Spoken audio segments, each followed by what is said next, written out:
Setio Budianto terpilih menjadi Ketua Komisi Pemberantasan Korupsi, KPK, periode tahun 2024 sampai tahun 2029. Hal itu sebagaimana hasil voting yang dilakukan Komisi 3 DPR RI pada Kamis, tanggal 21 November tahun 2024. Setio Budianto mendapatkan suara sebanyak untuk menjadi Ketua 46 suara. Sementara Setio mendapatkan 45 suara untuk menjadi Ketua KPK periode tahun 2024 sampai tahun 2029. Berikut pimpinan KPK terpilih. 1. Setio Budianto 2. Johanis Tanak 3. Fitroh Roh Cahyanto 4. Agus Joko Pramono 5. Ibnu Basuki Widodo. Untuk diketahui Komisi 3 DPR RI telah merampungkan uji kelayakan dan kepatutan atau fit and proper test Kapim dan Cadewas KPK periode tahun 2024 sampai tahun 2029. Sejak Senin tanggal 18 November tahun 2024 hingga Kamis tanggal 21 November tahun 2024. Sosok Setio Budianto. Komjen Pol Setio Budianto lahir di Surabaya, Jawa Timur pada tanggal 29 Juni tahun 1967. Ia memiliki istri yang bernama Heni Setio. Komjen Pol Setio Budianto merupakan lulusan Akademi Kepolisian, Akpol, tahun 1989. Pria berusia 57 tahun itu memiliki segudang pengalaman di bidang reserse. Komjen Setio Budianto telah lama berkarir di kepolisian tanah air. Dia cukup banyak mengabdi di wilayah hukum Polda Papua. Setio tercatat pernah mengemban jabatan sebagai Kapolres Teluk Wondama, Kapolres Biak Numfor, Wadireskrim Polda Papua, hingga Direskrimsus Polda Papua. Setio juga sempat bertugas di Komisi Pemberantasan Korupsi, KPK. Ia tercatat pernah menjabat sebagai Koordinator Supervisi Penindak, Korsubdak, di Deputi Penindakan KPK. Kemudian, pada tahun 2021, Setio Budianto ditunjuk menjadi Kapolda Nusa Tenggara Timur. Setahun berselang, Setio Budianto menjabat sebagai Kapolda Sulawesi Utara. Selanjutnya, Setio Budianto menerima amanah baru sebagai Pati Itwasum Polri. Dan, sejak tanggal 22 Maret tahun 2024 Setio Budianto mengemban amanat sebagai Inspektur Jenderal Kementerian Pertanian RI.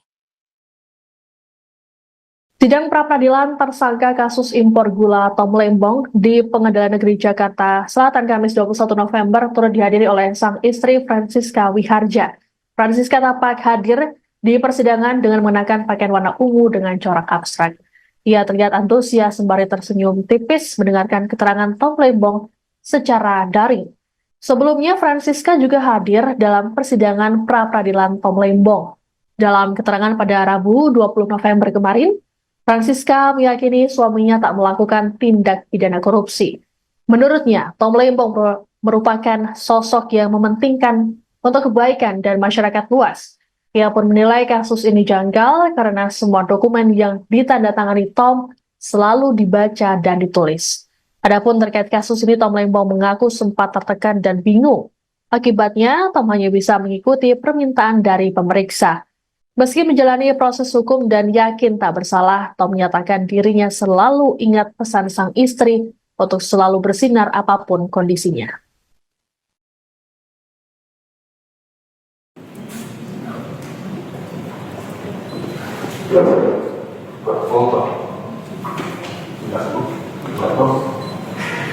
Baik, saudara pemohon,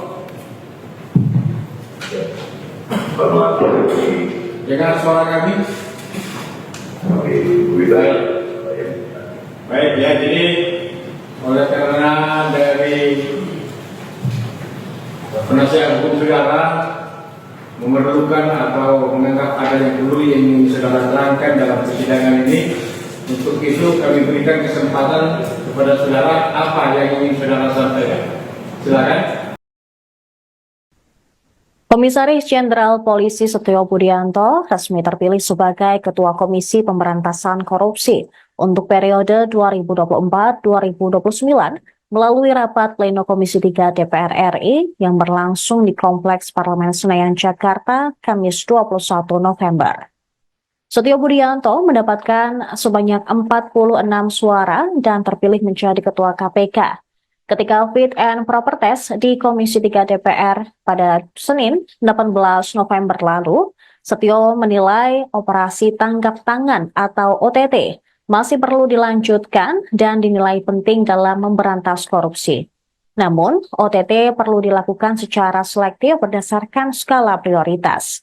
Dia menilai metode menggunakan OTT dibutuhkan karena bisa menjadi pintu masuk ke kasus-kasus yang lebih besar. Dia menilai selektifnya OTT ditujukan untuk mengantisipasi adanya tersangka yang mengajukan pra-peradilan. Untuk itu ia menilai kegiatan OTT harus dilakukan selektif. Lahir di Surabaya, Jawa Timur pada 29 Juni 1967, Setio Budianto merupakan lulusan Akademi Kepolisian pada tahun 1989. Pria berusia 57 tahun itu memiliki segudang pengalaman di bidang reserse. Ia cukup banyak mengabdi di wilayah hukum Polda Papua.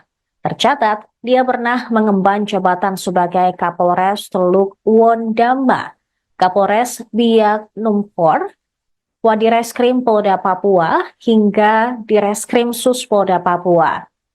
Setio Budianto juga sempat bertugas di Komisi KPK sebagai Koordinator Supervisi Penindak di Deputi Penindakan KPK. Kemudian pada 2021, ia ditunjuk menjadi Kapolda Nusa Tenggara Timur. Setahun berselang, Irjen Setio menjabat sebagai Kapolda Sulawesi Utara. Ia juga pernah menerima amanah baru sebagai Pati Itwa Sumpori. Sejak 22 Maret 2024, Setio Budianto mengemban amanat sebagai Inspektur Jenderal Kementerian Pertanian RI. Hingga akhirnya, dia terpilih menjadi Ketua KPK berdasarkan voting Komisi 3 DPR RI pada 21 November 2024. Jadi kami itu betul-betul merasakan seperti dibully, seperti dipermalukan. Kami dihajar dengan berbagai kasus. Kasus Pak Isyal selesai, dihantam lagi dengan kasus lain. Diterbitkan lagi dengan sprindik lain. Disikat lagi dengan sprindik lain. Nggak habis-habis dengan sampai hari ini. Jadi beberapa sprindik muncul lagi. Nah, harapan kami seharusnya begitu ada permasalahan, harusnya cukup satu kali. Itu yang dulu kami lakukan gitu. Pada saat ada kementerian dulu, pada saat kami direktur penyidikan, satu saja. Setelah itu kami sampaikan kepada kementerian komitmen untuk tidak terulang, komitmen untuk melakukan perbaikan. Nah, setelah itu kami masuk dengan istilahnya zaman itu adalah pencegahan pasca penindakan. Tapi kalau tadi kami sampaikan adalah perbaikan sistem pasca penindakan. Itu yang kami sampaikan. Kemudian tadi juga Pak Fredrik sampaikan kalau OTT ya pastinya kami sampaikan udah pasti ada 2 alat bukti. Tapi kalau itu dilakukan pemanggilan pasti bukan OTT. Tapi kalau itu pasti berubah gitu. Khawatirnya kalau itu dilakukan pasti menghilangkan barang bukti dan lain-lain. Itu pasti akan berubah gitu. Jadi dengan dilakukan OTT ini pasti kita akan bisa mendapatkan banyak alat bukti yang lain-lain. Biasanya dengan melakukan OTT itu banyak sekali pintu gerbang ya yang kami dapatkan atau kami istilahkan buku gendeng gitu. Bahkan ya sebar lebar lah yang kami dapatkan. Tapi sekali lagi sebar lebar itu kami juga tidak kemudian melakukan hal-hal yang sifatnya di luar konteks ya, pasti tetap sesuai dengan aturan dan tidak melakukan hal-hal yang di luar kendali, tetap sesuai dengan ketentuan yang berlaku dan sesuai dengan aturan atau